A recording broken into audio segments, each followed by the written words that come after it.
हरिया बहुत बड़ा शिव भक्त था, लेकिन वो बहुत ही गरीब था। अपनी रोजी रोटी चलाने के लिए वो आसपास के इलाके सड़कों की झाड़ू लगाकर सफाई कर देता, जिससे लोग उसे थोड़े बहुत पैसे दे देते थे।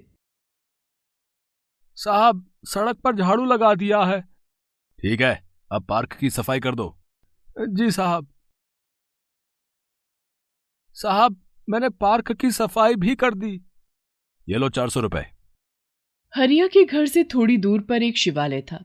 हरिया वहां रोज जाता और मंदिर के आसपास झाड़ू लगाकर साफ सफाई कर देता था। बदले में मंदिर का पुजारी उसे कुछ पैसे दे देता था। इसी तरह हरिया की जिंदगी की गाड़ी चल रही थी। हरिया के घर में उसकी पत्नी मंजुला और उसका 5 साल का बेटा भोला रहते थे। भोला कभी कुछ खाने की जिद करता तो हरिया उसे भी पूरा नहीं कर पाता। उनका परिवार रूखी सूखी खाकर गुजारा कर रहा था। हरिया रोज नहा धोकर सबसे पहले शिव मंदिर जाता। हरिया शिव मंदिर में घंटा बजाता और भगवान शिव की पूजा करता। वो शिव भगवान से रोज एक ही बात कहता कि कभी मेरे घर पधारो प्रभु। जय भोलेनाथ की, जय शिव शंकर की। मंदिर में तो रोज मिलते हो, कभी मेरे घर पधारो प्रभु। एक दिन मंदिर के पुजारी ने उसे प्रसाद में मिठाई दी। हरिया खुशी खुशी घर आया। हरिया अपने बेटे भोला को पुकारता है। भोला, भोला। जी पिताजी। अरे वाह, मिठाई। मुझे मीठा बहुत पसंद है पिताजी। और भोला प्रसाद की मिठाई खाकर बहुत खुश होता है। पिताजी, मुझे खीर पूरी खानी है। बेटा, थोड़े दिन रुक जा, खिला दूंगा। दो सूखी रोटी तो जुड़ती नहीं, खीर पूरी कहाँ से खिलाओगे? अरे भाग्यवान, महाशिवरात्रि आ रही है, मंदिर में भंडारा लगता है ना, वहां से खीर पूरी लाकर खिला दूंगा। सुनो, मैं काम पर जा रहा हूँ, ठीक है? कुछ खाने को हो तो दे दो, मैं खाकर चला जाऊंगा। घर में खाने को कुछ नहीं है। कल रात की एक रोटी बची थी, वो मैंने भोला को खिला दी। ठीक है, तो मुझे नमक पानी दे दो, वही पीकर चला जाऊंगा। नमक पानी पीकर हरिया घर से बाहर काम के लिए निकल जाता है। उस दिन उसे मंदिर के आसपास के इलाकों में साफ सफाई का काम मिल जाता है। महाशिवरात्रि आने वाली थी और मंदिर के आसपास के इलाकों को साफ सुथरा करके सजाया जाना था। इस साल मंदिर में बहुत बड़ा भंडारा होने वाला है, भोला को खूब खीर पूरी खिलाऊंगा। हरिया मंदिर के सामने हाथ जोड़कर बोलता है। ए भोलेनाथ, कभी मेरे घर भी पधारो। उस दिन हरिया को 300 रुपए मिलते हैं। काम खत्म करके हरिया घर की ओर जाने लगता है। रास्ते में चलते चलते अचानक हरिया को किसी के कराहने की आवाज सुनाई देती है। अरे, ये कराहने की आवाज कहाँ से आ रही है? ये किसी बुजुर्ग की आवाज लगती है। हरिया इधर उधर देखने लगता है। आवाज तो झाड़ियों से आ रही है। हरिया झाड़ियों की तरफ जाता है तो देखता है वहां एक बुजुर्ग आदमी गिरा हुआ था और बहुत कराह रहा था। हरिया उसे कंधे पर उठाकर झाड़ियों से बाहर लाता है। उस बुजुर्ग के पूरे शरीर में कोढ़ हो गया था और उसके घाव पर मक्खियां भिनभिना रही थीं। बाबा, आप यहाँ कैसे आए? आपका घर कहाँ है? बगल के गांव में मेरा घर है। आपका है तो आपको घर पहुंचा दूं? नहीं, मुझे कोढ़ की बीमारी हो गई है, इसलिए मेरे बेटे बहू मुझे यहाँ छोड़कर चले गए हैं। मुझे यहीं रहने दो, भूखा प्यासा तड़प तड़प कर मर जाऊंगा। नहीं बाबा, मैं आपको यहाँ नहीं छोड़ सकता। हरिया उस बुजुर्ग आदमी को अपने कंधे पर बिठाकर घर ले आता है। मंजुला, ओ मंजुला, जी आई। 2 ग्लास पानी ले आना। मंजुला पानी लेकर आती है और हरिया से कहती है, ये किसे ले आए? मंजुला, ये बाबा मुझे सड़क के किनारे झाड़ियों में मिले हैं।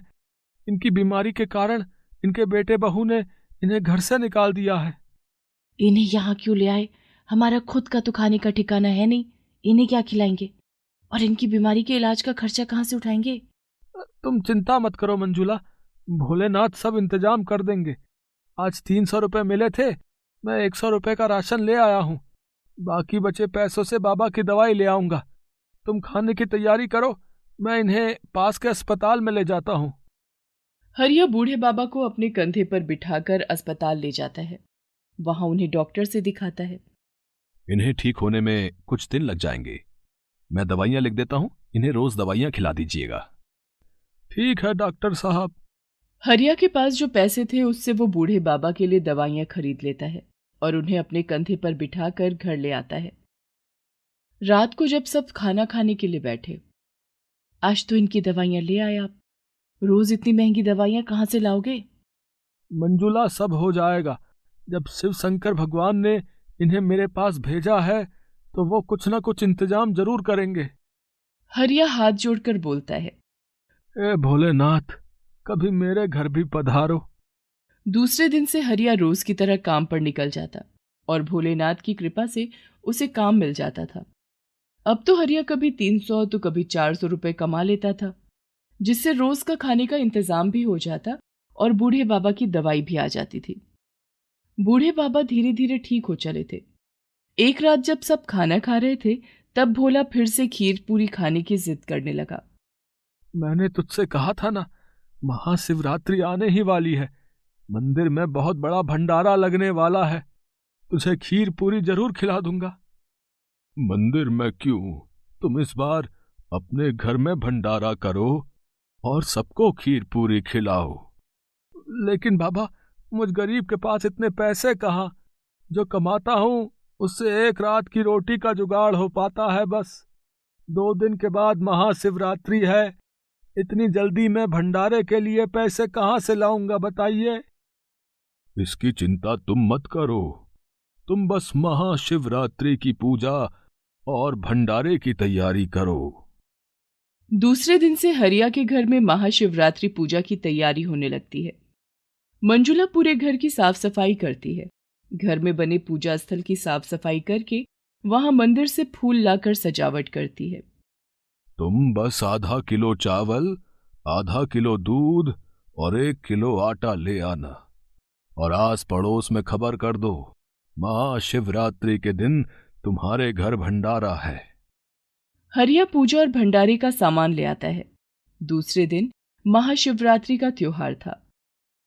आधा किलो चावल और आधा किलो दूध से कितनी खीर बन पाएगी? आपने तो सभी पड़ोसियों को खबर कर दी है कि हमारे घर भंडारा है। इतने में तो हमारा ही पेट नहीं भरेगा, हम उन्हें क्या खिलाएंगे? बाबा जी ने कहा था, मैंने वैसा ही किया। अब आगे भोलेनाथ जाने। महाशिवरात्रि का दिन भी आ गया। हरिया का पूरा परिवार नहा धोकर भगवान शिव और माता पार्वती की पूजा में व्यस्त था।